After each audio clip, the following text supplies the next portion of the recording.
বিসমিল্লাহির রহমানির রহিম। সম্মানিত ভিউয়ার্স, আসসালামু আলাইকুম। আমি মেসি মাহবুব আর আপনারা দেখছেন গাইবান্ধা প্রতিদিন।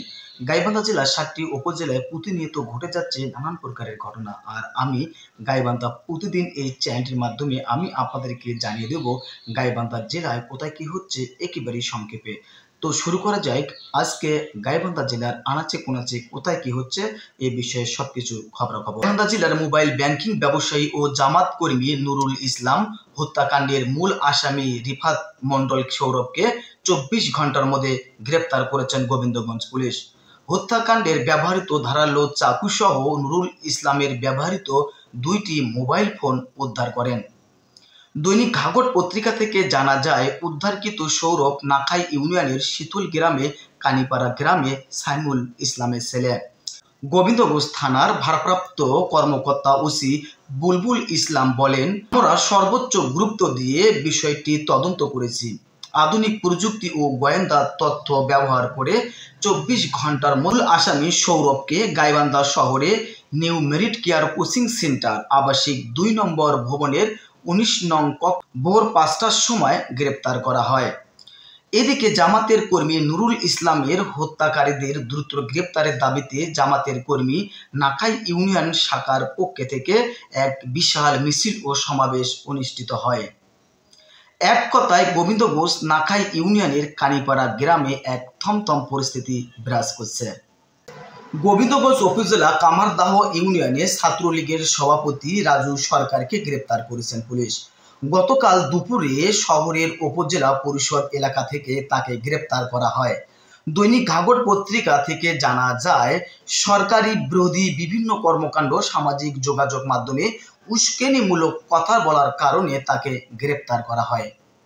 গাইবান্ধা জেলার তুলসীঘাট বাজারের পূর্ব পাশে হেরিবোট নামক স্থানে এক মোটরসাইকেল সহ এক যুবকের লাশ পাওয়া যায়। এখন পর্যন্ত কোনো সঠিক তথ্য পাওয়া যায়নি।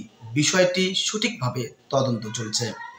সাদুলেপুরের বিস্তীর্ণ মাঠ জুড়ে যখন দোলে সবুজ পাট গাছ, তখন মনে হয় প্রাকৃতিক যেন নিজেই সোনালি আঁখের কারুকাজ আঁকছে।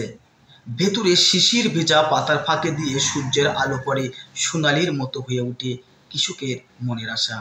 সাদুলেপুরের পাট নিয়েই আপনাদের কাছে প্রথমে তুলে ধরছি একটি প্রতিবেদন। সাদুলেপুরের বিস্তীর্ণ মাঠ জুড়ে যখন দোলে সবুজ পাট গাছ, তখন মনে হয় প্রাকৃতিক যেন নিজেই সোনালি আঁশের কারুকাজ আঁকছে। ভোরের শিশিরে ভেজা পাতার ফাঁক দিয়ে সূর্যের আলো পড়ে সোনালির মতো ঝলমল হয়ে ওঠে কৃষকের আশা। কৃষকেরা সকাল থেকে সন্ধ্যা পর্যন্ত পরিশ্রম করেন। কেউ আগাছা পরিষ্কার করছে, কেউ পাট থেকে আঁটি বাঁধছে। আবার যখন সেই আঁটি পানিতে ডুবিয়ে রাখা হয়, কিছুদিন পর কৃষকের হাতে ভেসে ওঠে সোনালি আঁশ। রোদের সকালে তা হয়ে ওঠে সত্যিকারে সোনার মতো ঝলমলে। হ্যাঁ, এই আঁশে শুধু ফসল নয়, এটি সাদুলেপুরের সাংস্কৃতিক ঐতিহ্য আর বেঁচে থাকার গল্প।